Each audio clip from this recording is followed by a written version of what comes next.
एक जमाने की बात है। एक बहुत ही खूबसूरत राज्य था। उस राज्य के घने जंगलों में एक गांव था जहां राजू नाम का एक लकड़हारा रहता था। राजू बहुत मेहनती और ईमानदार इंसान था।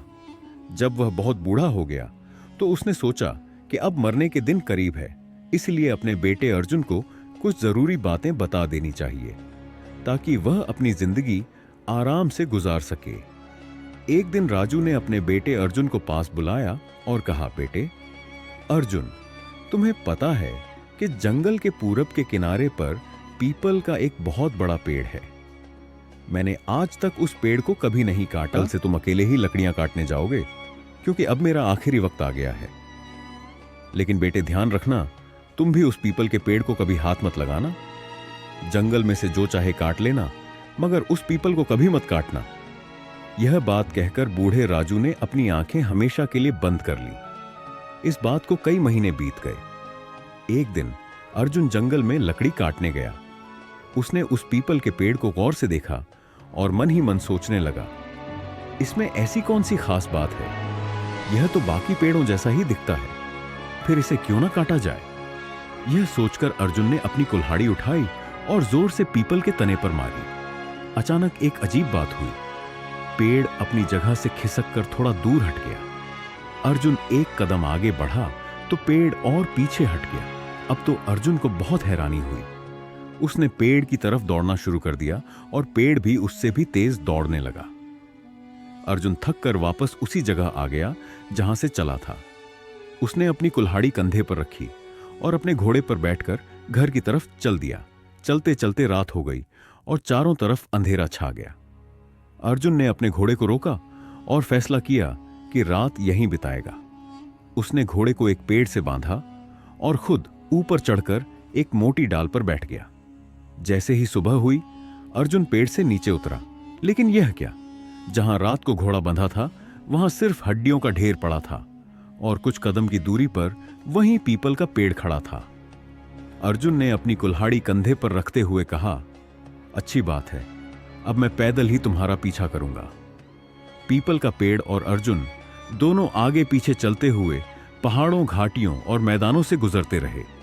शाम हो गई और दिन का उजाला धीरे धीरे कम होने लगा। यह रात भी अर्जुन ने एक पेड़ पर बिताई। अगले दिन फिर से अर्जुन पीपल के पेड़ के पीछे दौड़ने लगा। तीसरे दिन एक बहुत ही अजीब घटना हुई जिससे अर्जुन पीपल के पेड़ को बिल्कुल भूल गया। अचानक उसके सामने एक बड़ा सांप और एक खूबसूरत हिरण आ गए। सांप और हिरण आपस में लड़ रहे थे। सांप हिरण को निगलने की कोशिश कर रहा था, लेकिन हिरण के लंबे लंबे सींग बीच में आ रहे थे और हिरण सांप के मुंह में फंस गया था। अर्जुन को अपनी आंखों पर यकीन नहीं हुआ। वह हैरान होकर वहीं खड़ा रह गया। उसका दिमाग काम नहीं कर रहा था। हिरण ने जब अर्जुन को देखा तो मदद के लिए चिल्लाया, बचाओ बचाओ, भगवान के लिए सांप को मार दो। जब तक जीऊंगा तुम्हारा एहसान मानूंगा। जरा इसके सींग तो काट दो। सांप ने भी अर्जुन से कहा, मैं तुम्हें मालामाल कर दूंगा। बिना कुछ सोचे समझे अर्जुन ने अपनी कुल्हाड़ी उठाई और हिरण के सींगों पर मारी। दोनों सींग कटकर दूर जा गिरे। सांप ने पूरे हिरण को अपने पेट में उतार लिया। अब सांप ने आराम से अर्जुन की तरफ देखा और कहा, मैं तुम्हें इस मदद के बदले बहुत सारी दौलत दूंगा। यह कहकर सांप अर्जुन के साथ साथ चलने लगा। दोनों बातें करते हुए चलते रहे। रास्ते में एक झील आ गई। सांप ने कहा, तुम यहां मेरा इंतजार करो, मैं जरा नहाकर ताजा हो लूं। अगर कुछ अजीब हो तो डरना मत। यह कहकर सांप पानी में कूद गया। उसी पल तेज आंधी चलने लगी। चीखती चिल्लाती हवा के साथ बारिश भी होने लगी। बिजली इतनी संगीत जोर से चमकती थी कि लगता था आसमान फट जाएगा। काले काले बादल एक दूसरे से टकराकर जोर की गड़गड़ाहट पैदा कर रहे थे। जब तक सांप पानी में नहाता रहा, यह सब चलता रहा। जैसे ही वह पानी से बाहर आया, तूफान थम गया और हर तरफ शांति छा गई। सांप ने अर्जुन को बताया, नहाकर मेरी थकान दूर हो गई है, अब हमारा सफर आराम से कटेगा। दोनों फिर चलने लगे। रास्ते के दोनों तरफ तरह तरह के खूबसूरत फूल खिले थे। कभी उन्हें तोड़ते, कभी हंसते और कभी गाते नाचते वे आगे बढ़ते रहे। आखिर उन्हें एक घर दिखाई दिया। सांप ने अर्जुन को बताया, यह मेरी मां का घर है। हम इसी घर में जा रहे हैं। जब मेरी मां को पता चलेगा कि तुम मेरे अच्छे दोस्त हो तो वह खुश होकर तुम्हें मजेदार खाना खिलाएगी। अर्जुन ने कहा, कुछ खाने को मिल जाए तो बहुत अच्छा रहेगा। सांप ने उसे समझाते हुए कहा, खबरदार कुछ मत खाना, बल्कि मेरी मां से कहना कि मुझे आम संगीत के पेड़ पर लटका हुआ छोटा सा आईना दे दो। बातें करते करते वे घर के अंदर पहुंच गए। सांप ने दरवाजा खटखटाया। सांप की मां ने तुरंत दरवाजा खोल दिया। बेटे का हालचाल पूछने के बाद उसने पूछा कि उसके साथ यह अजनबी कौन है। सांप ने जवाब दिया, मां जी, यह मेरा सबसे अच्छा दोस्त अर्जुन है। इसने मेरी जान बचाई है। दूध और अच्छा खाना खिलाकर इसकी खातिर करो। मां ने कहा। अर्जुन घर के अंदर तो चला गया, लेकिन उसने खाने से मना कर दिया और बहाना बनाया कि उसे भूख नहीं है। लेकिन बेटा, तुम मेरे बेटे के दोस्त हो, मैं तुम्हें कुछ खाए पिए बिना कैसे जाने दूं? अच्छा, कुछ खाते नहीं तो कोई तोहफा ही ले जाओ, सांप की मां ने कहा। अर्जुन ने झिझकते हुए कहा, आपके पास एक चीज है जो मुझे मिल जाए तो मेरा सफर अच्छा कटेगा। बेटा नाम तो लो, मैं तुरंत दे दूंगी। मां ने कहा, वह जो सामने आम के पेड़ पर आईना लटक रहा है वह मुझे दे दीजिए। अर्जुन ने कहा, बड़ी सी सादी चीज मांगते हो, अजीब पसंद है तुम्हारी। मां ने कहा, क्या करूं, यह सादा सा आईना ही मेरे काम आएगा। अर्जुन ने जवाब दिया, अच्छा बेटा। मां ने इतना कहा और आईना उतारकर अर्जुन को दे दिया। सांप और उसकी मां से इजाजत लेकर अर्जुन फिर अपने सफर पर निकल पड़ा। चलते चलते उसे अचानक ख्याल आया कि सांप ने अपनी मां से मुझे आईना क्यों दिलवाया, जरूर कुछ तो मकसद होगा। यह सोचकर उसने जेब से आईना निकाला, उसकी पीठ को अच्छी तरह देखा, फिर उलट पुलट कर उसमें अपना चेहरा देखने लगा। लेकिन आईने में उसे अपने चेहरे के बजाय एक परी नजर आई। उस परी ने बड़े अदब से झुककर उससे कहा, क्या हुक्म है राजकुमार। इस अजीब घटना ने अर्जुन के होश उड़ा दिए। वह 1 मिनट तक खड़ा रहा। हैरानी में उसके मुंह से बात नहीं निकल रही थी। बहुत देर बाद वह समझा कि परी उसे हुक्म देने के लिए कह रही है। उस वक्त अर्जुन को जोर की भूख लगी थी। मुझे भूख लगी है, कुछ खाने को चाहिए, उसने कहा। मुंह से शब्द निकलना था कि अर्जुन के सामने एक दस्तरखान बिछ गया जिस पर तरह तरह के खाने रखे थे। परी गायब हो गई। खाना इतना स्वादिष्ट था कि बेचारा अर्जुन सोच भी नहीं सकता था। तो आईने का यह मतलब है? अर्जुन ने दिल ही दिल में कहा, यकीनन यह जादू का आईना है। उसने जेब से फिर आईना निकाला और उसमें झांका। परी फिर हाजिर हो गई और बोली, क्या हुक्म है राजकुमार। अब बेचारे अर्जुन को कुछ नहीं सूझ रहा था कि क्या मांगे। अचानक उसे ख्याल आया कि उसकी देखभाल राजकुमार की तरह हो रही है। राजकुमार के लिए महल भी तो होना चाहिए। उसने जोर से कहा, मेरा महल कहां है। पलक झपकते ही वह एक शानदार महल के मुख्य दरवाजे पर खड़ा था। वह राजाओं की तरह चलता हुआ और महल की सजावट देखता हुआ अंदर गया। बड़े बड़े कमरों में कीमती कालीन बिछे थे। दरवाजों पर भारी पर्दे लटक रहे थे। अर्जुन आईने की करामात देखकर हैरान हो रहा था।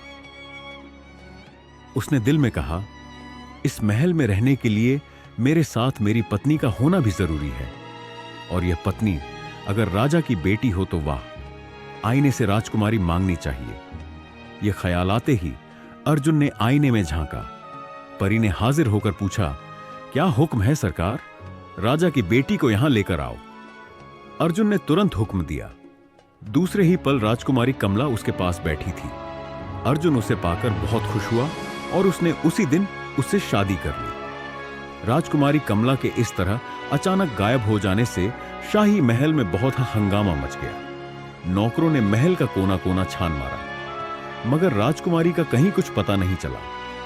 आखिर राजा ने हुक्म दिया कि पूरे देश में ऐलान करा दिया जाए कि जो शख्स राजकुमारी को ढूंढेगा उसे मुंह मांगा इनाम दिया जाएगा। राजकुमारी के मिलने की उम्मीद खत्म हो चुकी थी कि एक दिन मालिनी नाम की एक बूढ़ी औरत महल में आई। उसने कहा कि वह राजकुमारी के बारे में राजा से बात करना चाहती है। मालिनी को तुरंत राजा के सामने पेश किया गया। मालिनी ने कहना शुरू किया, महाराज, आपके राज्य में राजकुमारी का कहीं सुराग नहीं मिला। इससे साफ है कि वह किसी ऐसे देश में चली गई है जो 7 समुंदर पार है, और यह भी हो सकता है कि वह ऐसी जगह हो जिसके बारे में इंसान सोच भी नहीं सकता। राजा ने बेचैन होकर पूछा, तुम्हारी क्या योजना है? पहले तो आप लकड़ी का एक संदूक बनवाएं, फिर उस संदूक पर जस्ते की चादर मंगवाएं। संदूक इतना बड़ा हो कि मैं उसमें बैठ और लेट सकूं और मेरे साथ 9 दिन की खुराक भी रखी जा सके। जब मैं उसमें बैठ जाऊं तो आप उसका ढक्कन मजबूती से बंद करके खुले समुद्र में फेंक देना। राजा को जहां भी जरा सी उम्मीद नजर आती, खुश हो जाता। उसने उसी वक्त संदूक तैयार करने का हुक्म दिया। फिर मालिनी को संदूक में बिठाकर 9 दिन की खुराक उसमें रख दी। उसके बाद ढक्कन अच्छी तरह बंद करके संदूक समुद्र में फेंक दिया। समुद्र की लहरें जल्द ही संदूक को खुले पानी में ले गई। संदूक दिन रात पानी की लहरों पर डोलता और बहता रहा। आखिर एक दिन सुबह के वक्त समुद्र के किनारे मछुआरों ने पानी में जाल फेंका तो उनकी नजर उस संदूक पर पड़ी। यह तट उस देश का था जहां अर्जुन का महल था। मछुआरों ने रस्सियों की मदद से उस भारी संदूक को किनारे तक खींच लिया। संदूक को खोलकर देखने का शौक सबको था। जल्दी जल्दी ढक्कन उठाया गया। देखा तो अंदर मालिनी बैठी थी। मालिनी ने अपने बारे में बड़ी दर्द भरी कहानी सुनाई। उसने बताया कि उसके 2 बुरे बेटों ने उसे संदूक में बंद किया और समुद्र में बहा दिया ताकि बूढ़ी मां से छुटकारा पाए। मालिनी अपनी कहानी सुनाती जाती और साथ साथ रोती भी जाती। मछुआरों को मालिनी के हाल पर रहम आ गया। मालिनी ने कहा कि वे उसे राजा के पास ले जाएं। अगर वह नेक दिल है तो जरूर मेरी मदद करेगा। मछुआरे मालिनी को अर्जुन के महल में ले गए। वहां जाकर उसने राजा से बात करने की इजाजत मांगी, लेकिन उसे राजा के बजाय रानी के पास ले जाया गया। यह रानी वही राजकुमारी कमला थी जिसकी तलाश में मालिनी वहां तक पहुंची थी। मालिनी ने उसे पहली नजर में ही पहचान लिया। उसने रानी कमला को भी वही दर्द भरी कहानी सुनाई जो उसने मछुआरों को सुनाई थी। फिर उसने रानी से कहा कि उसे महल में सिर छुपाने की जगह दे दी जाए, वह उसकी सेवा करेगी। रानी कमला ने अपने पति अर्जुन से बात की और जब वह राजी हो गया तो उसने मालिनी को अपने पास रख लिया। मालिनी महल में रहने लगी। 1 महीना बीत गया। मालिनी को कोई काम नहीं करना पड़ता था। महल का कोई नौकर भी काम नहीं करता था। सब काम अपने आप हो जाते थे। महल का हर हिस्सा साफ सुथरा और चमकता रहता था। खाने का वक्त आता तो स्वादिष्ट खाने खुद ब खुद आ जाते। जब अर्जुन घर में नहीं होता तो मालिनी रानी कमला के साथ घंटों बातें करती। वह रानी से कुरेद कुरेद कर पूछती थी कि घर का काम कौन करता है, बाजार से सामान लाने वाला कौन है, बर्तन कौन साफ कर जाता है और खाना कौन पकाता है। मालिनी किसी तरह रानी से यह राज उगलवाना चाहती थी, लेकिन इन बातों का पता रानी कमला को भी नहीं था। जादू के आईने के बारे में उसे कोई खबर नहीं थी। वह जवाब देती, मेरे पति इन बातों के बारे में जानते हैं, मैं नहीं जानती। मालिनी चालाकी से कहती, रानी जी आप उनकी पत्नी हैं, वह आपको नहीं बताते कि घर का काम कौन करता है। मैं हैरान हूं कि आप कैसी पत्नी हैं और उन्हें आपसे कैसा प्यार है जो वह आपसे यह राज छुपाते हैं। यह राज जानना आपका हक है। मालिनी हर वक्त उसे इसी तरह की बातें समझाती रहती। रानी कमला भोली भाली थी। वह मालिनी की बातों में आ गई और बेचैन रहने लगी। एक रात मौका पाकर उसने अपने पति से पूछा, कुछ मुझे भी तो पता हो कि महल के इतने सारे काम करता कौन है। आप अच्छे पति हैं कि पत्नी को दिल की बात नहीं बताते। अर्जुन ने अपनी पत्नी की बात नहीं टाली और खुशी खुशी जादू के आईने के बारे में बता दिया। रानी कमला ने आईना हाथ में ले लिया। वह मन बहलाने के लिए उसमें झांकती तो परी हाजिर हो जाती और पूछती, हुक्म रानी साहिबा। राजकुमारी मन लगाने के लिए परी को इधर उधर भेजती और खुश होती। अगले दिन जब अर्जुन हमेशा की तरह घूमने फिरने के लिए चला गया और मालिनी रानी कमला के पास आ बैठी तो रानी ने उसे जादू के आईने का सारा किस्सा कह सुनाया। मालिनी ने चालाकी से यह भी पूछ लिया कि आईना कहाँ रखा जाता है और किस तरह इस्तेमाल किया जाता है। मौका पाते ही मालिनी ने जादू का आईना चुरा लिया और परी को बुला लिया। परी ने हाजिर होते ही पूछा, क्या हुक्म है बुजुर्ग महिला। मालिनी ने तुरंत कहा, मुझे और राजकुमारी को राजा के महल में वापस पहुंचा दो। एक पल में दोनों राजा के महल में थी। मालिनी ने आईने की परी को दोबारा बुलाया और हुक्म दिया, जादू के महल को राख का ढेर कर दिया जाए। उसी पल अर्जुन का जादू का महल राख का ढेर हो गया। अर्जुन घूमने फिरने के लिए बाहर गया हुआ था। दोपहर को वापस आया तो महल था न राजकुमारी कमला, बस राख का एक ढेर था। वह सिर पकड़कर बैठ गया। अब क्या करे? राजकुमारी कमला ने अपने पिता के महल में जाने से पहले कच्चे मांस का एक टुकड़ा जादू के महल की बिल्ली रानी के आगे डाला था। महल जला तो बिल्ली रानी किसी तरह बच गई। अब वह मांस का टुकड़ा ढूंढती फिर रही थी। अर्जुन भी बिल्ली रानी के साथ मांस का टुकड़ा ढूंढने लगा। टुकड़ा जल्द ही मिल गया। अर्जुन ने उस टुकड़े को 2 हिस्सों में बांट दिया। एक हिस्सा बिल्ली रानी के आगे डाल दिया और दूसरा अपनी जेब में रख लिया। अब यही टुकड़ा राजकुमारी कमला की निशानी रह गया था। उसे जेब में डालकर वह राजकुमारी की तलाश में निकल पड़ा। वह लगातार चलता रहा। पहाड़ और मैदान, नदी और नाले, संगीत, दरिया और समुंदर, उसके इरादे के सामने कुछ भी रुकावट नहीं बन सके। बस वह चलता रहा। आखिर एक दिन वह उस देश में पहुंच गया जहां का राजा राजकुमारी कमला का पिता था।